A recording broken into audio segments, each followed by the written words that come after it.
So, to me, it's not just about money or simply money. I don't know whether it was you who has talked about the United States being economically organized around militarism. But that's, yeah. So it's an organization of just, not just about Congress. It's the economic system. It's the cultural system. And in our society, we admire military. So it's much bigger than just going to Congress, in my opinion. So, well, I couldn't agree more, and I write about all kinds of aspects of what drives war and what we should do about it in the book. And you know, there are economic studies that show if we wanted jobs and we wanted a thriving economy, we would get much more bang for the buck, many more jobs and better paying jobs by not putting it in the military, but by putting it in education, energy, infrastructure, etc. But you tell people this and they say, but wait a minute, the military is where there are good jobs and where the towns are booming and where the industries are growing. It's the silver lining. You know, I don't think I've sat on an airplane in a long time where the person next to me did not work for the military or its industries. You know, and the towns that are doing well, that are booming, are the military towns. And so people see this silver lining in a bad economy and say, well, why would you go after the one thing that's doing any good? And they don't understand that every one of those jobs is a lie. Because for the same dollars, you get more jobs and better paying jobs without all the negative side effects of the militarism too. But you're absolutely right that our culture is both anti-war in a way that it wasn't, you know, 150 years ago, but it's in a way that's maybe even stronger than it was in between the two world wars when we were really anti-war. But we're so saturated with militarized imperial presence that we don't stop and think that when we see generals coming into kindergartens and we see, you know, sporting events on TV welcoming the troops, viewing from 177 nations, and the military ceremonies and propaganda and special sales discounts and war toys and war movies and war TV shows. It's everywhere, and it's a lot of why we think, oh, it's in our genes, it's natural, you can't get rid of it, because it's so all present in our culture. And so we read it into, we find ancient bones and we see war wounds when it's actually teeth marks of large cats that preyed on Homo sapiens. And we look the walls of Jericho that were built for floods, and we see them and we say, oh, let's make up stories about wars, because we just think everybody must be all about wars, when most people, including most Americans, are not.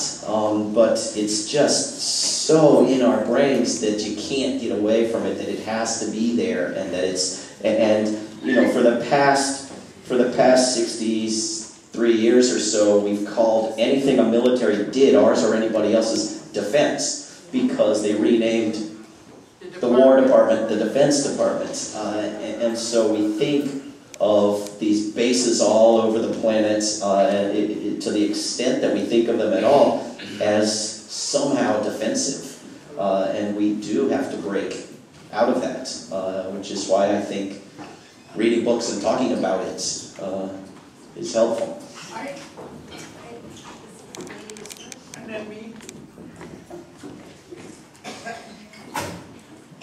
I appreciate all you have said about, or it gives a certain anecdote to what war has been through the ages. We've been glorifying it and glorifying it. I would like to suggest we reframe the word war. Tell it like it is. War is human sacrifice. I have a few points. Could I address what the woman just said for a second first, or is this combined? No, it isn't.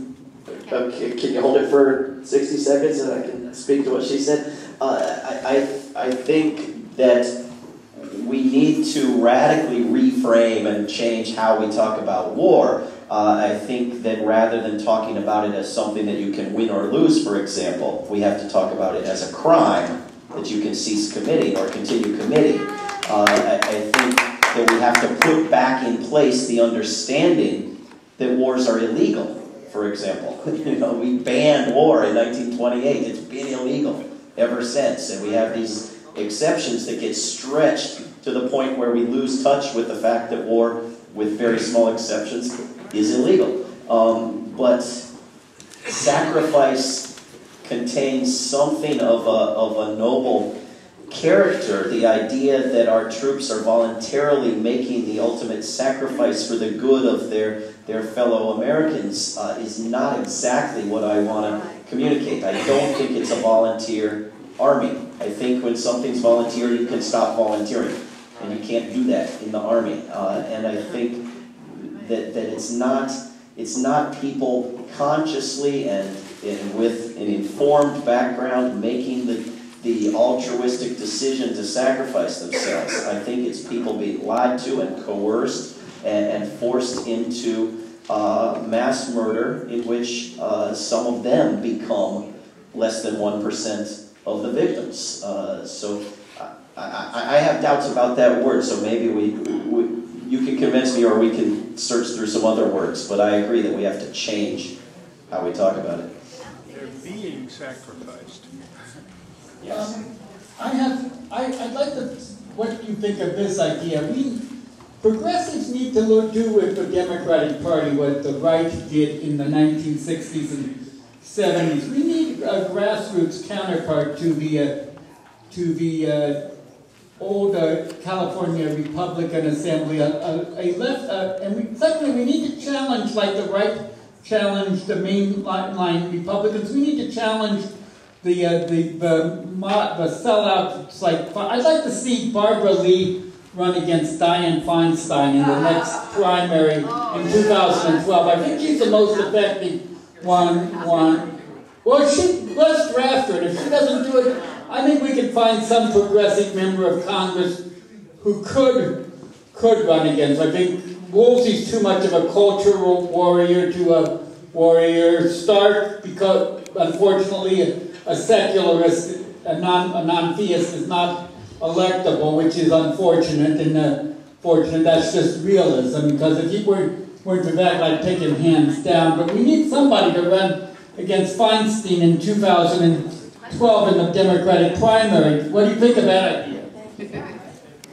Yes, I completely agree, and this is what we want to do at the Job Party, and what I'm sure most everybody in this room agrees with. We need to do what groups on the right have been known to do, but nobody on the left has been known to do, and that is to lay out a platform that says if you meet these standards, you can be one of our candidates, and back only those candidates, instead of picking the candidates first or letting the televisions do it for us and then trying to figure out if there's anything in their platform that we can pretend we agree with. I think we have to find the best candidates and devote all of our resources to those candidates who come to us, who meet our standards. You should run for Congress. Yes. And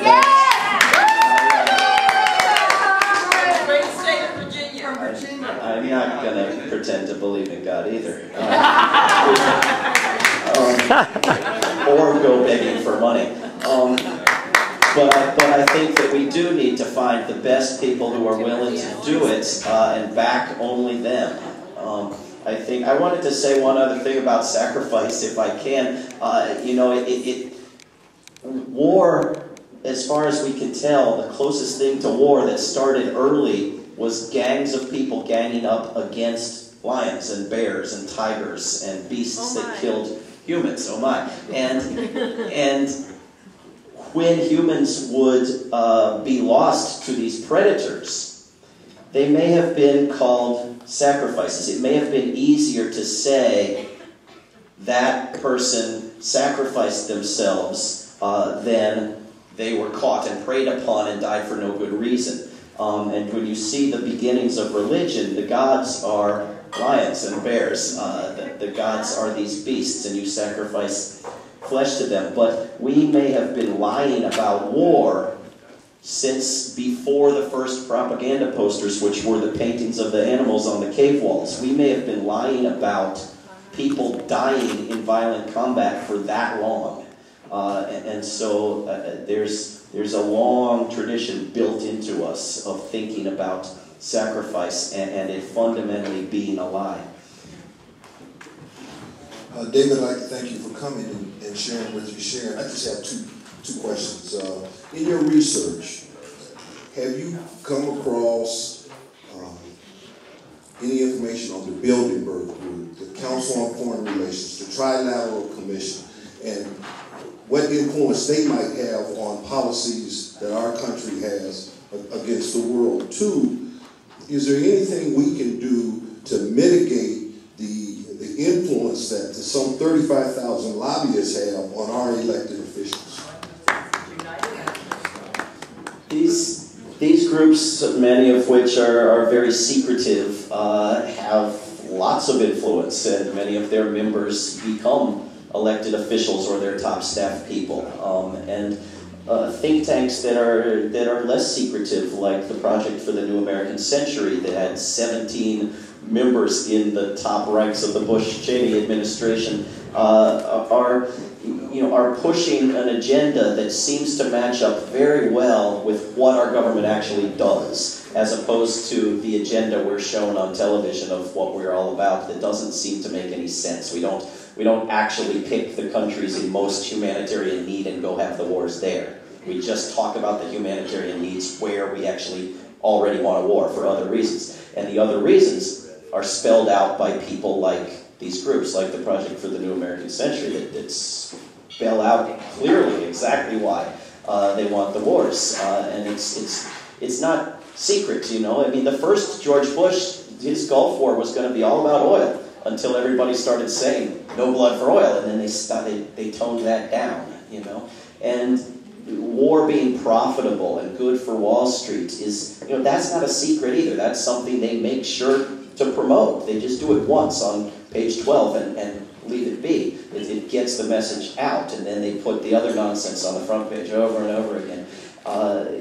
For us to have influence requires doing what we did yesterday and more of it, or other forms of public pressure in the system we've got. And we can have that influence, and we can get a lot closer than we think if we do enough of it, and strategically enough. But to have the reforms in place so we wouldn't be in competition with those plutocrats would ultimately require all sorts of reforms that I wrote about in my first book, and that in some key cases this city has been passing resolutions on. That is, you know, doing away with the idea that corporations have personhood and corporations have people's rights, and doing away with the idea that money is speech and so forth. I mean, if we were to get the money out of the system, I think next to building a decent communications system, getting the money out of the political system is the most desirable reform. And it may require, if we can't get a really good Congress or a remotely decent Supreme Court, amending our Constitution. And that may require circumventing the Congress and doing it through the states. But it was built in 2.5 centuries ago, and it hasn't been used yet, and it's waiting there for us to use it. I think we may have to very soon.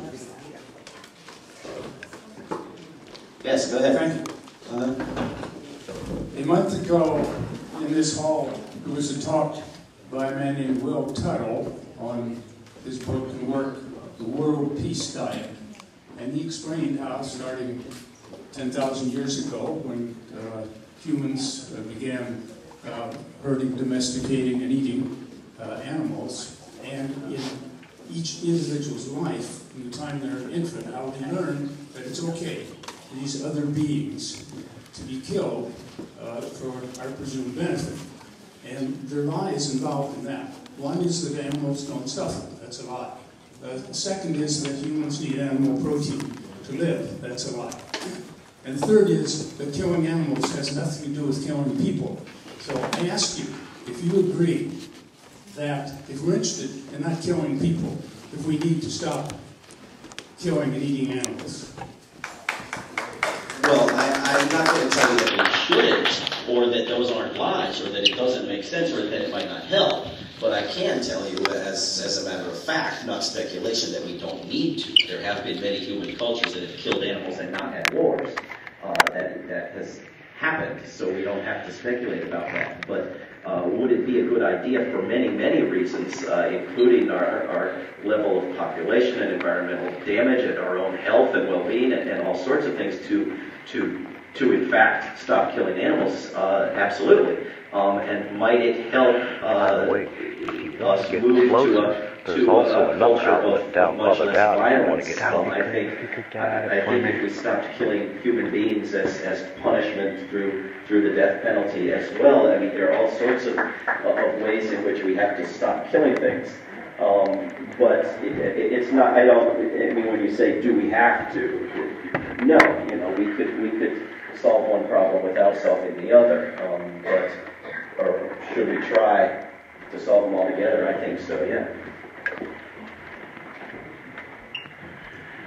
Does somebody have the microphone there? Back here. Okay. Yeah, I haven't read your book, so I don't know if you've addressed this, but we're all perhaps a generation or two past high school, and what? Yeah, well, counter-recruiting and trying to get the military out of the schools and away from the children. Thank you so much. I think is one of the best ways to ensure a peaceful future. Right now, I don't know if everybody here is aware of the kind of military influence we have in our public schools. There are camps for 8-year-olds in Tennessee run by the Marines. It's an incredible network, and it's funded by our tax money, and some of this advertising, the video games where they record these kids' reflexes and that sort of thing are donated by huge advertising companies. Like I said, I don't know if you address this in your book, but I think it's one of the major issues that we have to face, and we're the only ones that can do it. Some of the kids will work on it with support, but American Friends Service Committee has a tremendous program starting up about working in and with the schools to counter all this influence. So I just wanted that opinion I have of taking care of the children now, so that in 20 years we're not going to have a really enthusiastic military and kids will camouflage. Well, I completely agree, and it's an area where you can work and have successes that are step-by-step and measurable, and achievements where you don't have to completely win Congress before you get anywhere. You can defeat the military recruiting operation in a school or in a school district or in a city. You can win victories that have real progress, and you can see the lives you're saving. Can anybody tell me in World War II what percentage of U.S. soldiers shot their weapons at the enemy? About 10% or something thereabouts. 1%. Well, it was certainly not. It was certainly a very tiny minority. Well, the figure that I've seen is 20%, but whether it's 20 or 10, it's a very small number, and the training that these kids get on these video games without even entering the military is probably better training for pulling that trigger in war than what we gave the greatest generation of heroes who went over there and in at least 80% of cases didn't even contribute as much as the people who stayed home and grew their own tomatoes, because you have to turn people into sociopaths. You have to make them killers. You have to train them to kill human beings. And so they were trained shooting at bullseyes with circles. They weren't trained shooting at human beings. They weren't trained to pick off Muslims. And that's what these kids are trained on in these video games. And now it's way over 95%. Now everybody is trained. It's not that they're taught and they learn that it's better. It's that they're conditioned so that when they're in the heat of battle, it comes to them to just turn and shoot because they've done it so many times. They've stabbed bags. They've shot human figures. They've chanted about how blood makes the grass grow and how they need to kill all the ragheads. And it's a very, very successful program. And when the military works with the toy companies to design the video games, they know exactly what they're doing. And when they set up these places like they did outside Philadelphia, where they let 13-year-olds come in and play the video games to them, it's illegal for them to be recruiting. They know exactly what they're doing. And they're creating a culture through movies that they play a part in producing and everything else. They're creating a culture that makes recruitment much easier once the kids are 18. And their enemies are not Muslim terrorists. Their enemies are affordable college and a decent economy. Those are their enemies. Yes, and when people come back from war, we do not deprogram them. We do not return them to being human beings who won't do the very worst thing you can do. We don't put the same effort into that. So I've got the microphone. So I wanted to just mention this entrapment that the FBI is doing now and I maintain that if there was some major explosion in this country, that it would be the FBI that gave the explosives to these young people.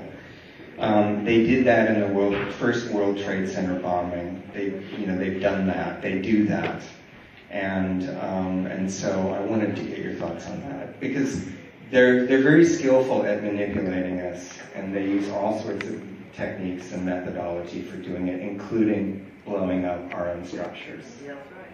Yes, they are clearly entrapping people. They are training people, arming people, urging people on, and then busting them and prosecuting them. And they are sending spies into Muslim mosques who the mosque then reports to the FBI on and makes them look very, very stupid. But it is incredibly dangerous. I mean, we can't say if a bomb explodes somewhere tomorrow the FBI did it. We can say that there's a decent possibility that the FBI trained and manipulated and drove somebody to do that because it's been happening in Oregon, in New York, in California, and elsewhere. And a lot of these color-coded threats and dire emergencies that we were hearing about in 04 and 05 were very much FBI operations, people who were nowhere near actually harming anyone. It's a very disturbing trend, and you can be. It would not surprise me if you yourself or someone else in this room whom I don't know was working for the FBI. It wouldn't surprise me at all, and it wouldn't surprise me if people here were identified and picked out at rallies. They picked people out whom they know to be activists, or if people were preventively detained when a rally was going to happen so that they could not take part, which tends to happen now with greater frequency. And the disturbing trend in prosecution is also to material support for terrorism. Which, if they, and now conspiracy, right? So if they go after Julian Assange for the conspiracy charge of having asked Bradley Manning to give him something, right? As if that's not what reporters do as reporters. Why am I not guilty of conspiracy for standing up here and saying the soldiers should refuse illegal orders? right? Which is what they got Eugene Debs on, I believe. So it's a disturbing trend that has to be resisted, and it's great to see groups that are holding rallies and protests and actions against this trend around the country. Okay, we only have 10 more minutes for questions, so we're just going to take a few quick questions, and people are already in the queue. Hi. Yeah, I've often thought that the cost of the war is the point of the war, and I know that it's not particularly good for jobs. One of my buttons is poor folks fighting in a rich man's war, but it's not just rich men; it's the super rich. It's the ones that are making those amounts of money per year with all those zeros that we can't even really imagine. But war is huge business, and it's except poor folks fighting in a rich man's war, and that's always the way they do that. There was a World War II anecdote that I think happened that illustrated on the personal front. There was some women. Most of us rode the bus in those times. There was a woman on the bus that was overheard to say to her friend, you know, if this war only lasts another 4 months, our company is going to be making whatever the amount was. And the next woman swatted her with a purse, and she said, my son is in that war, and if it lasts another 4 months, he might be dead. But it personalized the two aspects of that. And I think it's the people who are making unimaginable amounts of money off this that are pushing the war. They are a big part of what's pushing the war, and the legalization of election spending has made that money more powerful, and the privatization of the wars has made those profits larger. But it's short-term profits for that handful of people who got the tax cuts from Congress and the President today. It's not financial benefits even for the majority of the wealthy, much less the economy. It's going to destroy the economy in the long run for everybody. I have a question in your mind. It's a history question, which I think has bearing on the issue, is there such a thing as a just war? And I have a question about World War II and our entrance into it. There's no doubt there are plenty of lies to justify going into the war, including, for example, cryptographers and interpreters, the message that Pearl Harbor was going to be attacked. On the other hand, along with the lies, there were also truths. That Italian fascism and German fascism were incredibly demonstrated. Mass murder, murder of homosexuals, murder of people with physical disabilities, and there's no question, had we not entered that war, it's very, very likely we'd be living in a Nazi country. Are you opposed to our entering that war, or do you think there's an alternative way for us to have handled it? Well, there are a lot of ways to answer that, and I doubt very much that it is very, very likely we would be living in a Nazi country. When Franklin Roosevelt, held up, when he was on the radio, talked about a map he had in his hands of South America sliced up into Nazi territories, and these were the Nazi plans. This was a British forged document of the same quality that Karl Rove used on the purchases of uranium by Iraq. This was fear-mongering of the worst variety. The easy way to answer it, which you'll think is maybe an excuse, is to say that we shouldn't have punished an entire nation rather than its leaders when we ended the First World War. We shouldn't have spent the 20s and the 30s and the 40s investing in the Nazis. We should have been investing in nonviolence. We shouldn't have been selling weapons to the Nazis, as many of our corporations continued to do, working with them through the war. In other words, if we really wanted to oppose them, we could have taken a great many steps far earlier than we did. And if the objection was to imperialism, we shouldn't have been building an empire. If it was to racism, we shouldn't have been so racist. And if it was to their killing of the Jews, then we ought to let some of them into our country, for God's sake. Roosevelt killed bills year after year that would have let Jewish children into homes that were waiting for them. The war had nothing to do with saving the Jews, and so and a similar account can be given of the Pacific. But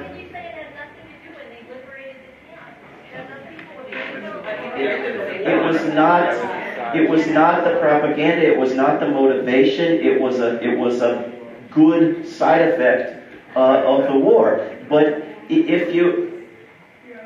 justify the war after the fact, years after the fact, as having saved some hundreds of thousands or millions of Jews and others in camps, and we talk about the 6 million who died in the camps, but the war killed 70 million human beings. And there's just not an alternative. I mean, the Nazis wanted to send the Jews out of Germany, get them all out of here, export them, send them to Africa, send them to Alaska, send them to the Caribbean, and we wouldn't take them. Nobody would take them. And we Britain more than us, but we blockaded Germany. They arrived at the solution of, as they call it, a solution of killing them all.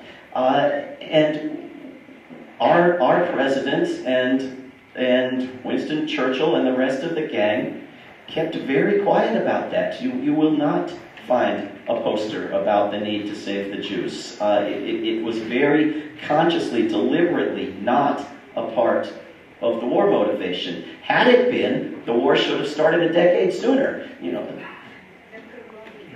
Okay. I'm very influenced educationally by cinema. Was it an Irish documentary? Was this revolution will not be televised? And that lets me know that a book needs to be written about all the assassinations in every continent that we have been implicated in. We had the plane waiting to take Allende out. And then I think the other film that is a little bit tied into all this is Inside Job.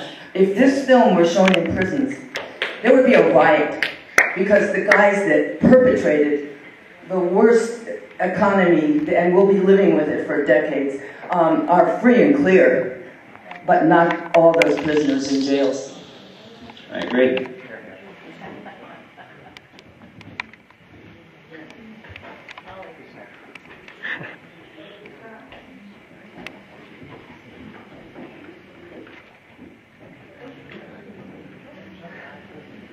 David, one of the longer-running jokes is that one of the true tests of insanity is doing the same thing over and over, expecting different results.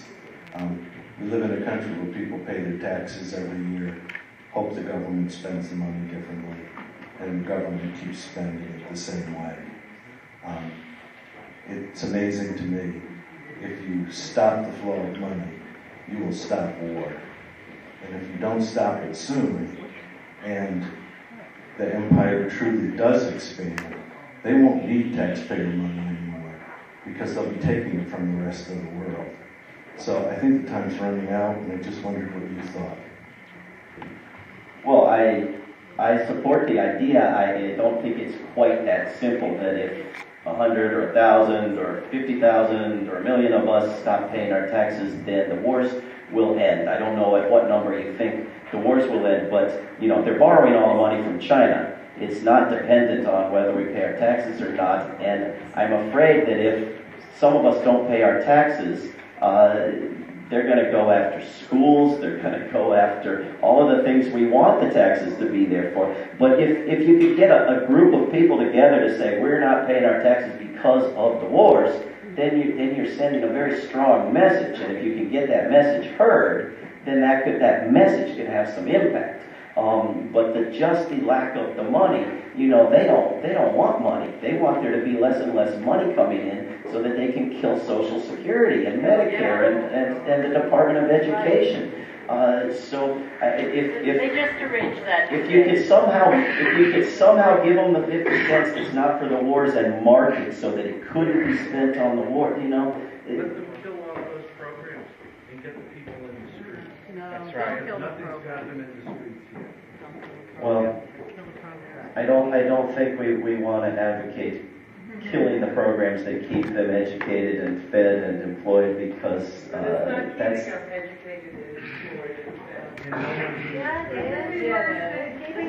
David, as co-president of the fellowship, I again want to welcome you to Berkeley and thank you for coming. Thank you. I have two questions. One is really brief. In your book, which I intend to purchase, but did you address the fact that all the lies that are perpetrated about protecting America, saving democracy, is that woven into part of the book? I think so. Chapter 2, wars are not fought in defense. But it's sold that way. Oh yeah, every war from both sides. In any war, it's always defense. And speaking of defense, I suspect you didn't address the fact that while Israel professes to want peace, the only peace that they want is P-I-E-C-E. Hebron or Ramallah or a big chunk of Palestine. Is that in the book? Yes, Israel shows up in the book, and Israel are master war propagandists. They name their operations Operation Snowfall, Operation Lightning Strike. Right? It's an act of nature. There's no possibility of a human decision not to do it. You know, they are very, very good at fear and manipulation. Thank you. I'm sorry we can't take any more questions. We're running out of time. We have such a smart audience here. Absolutely.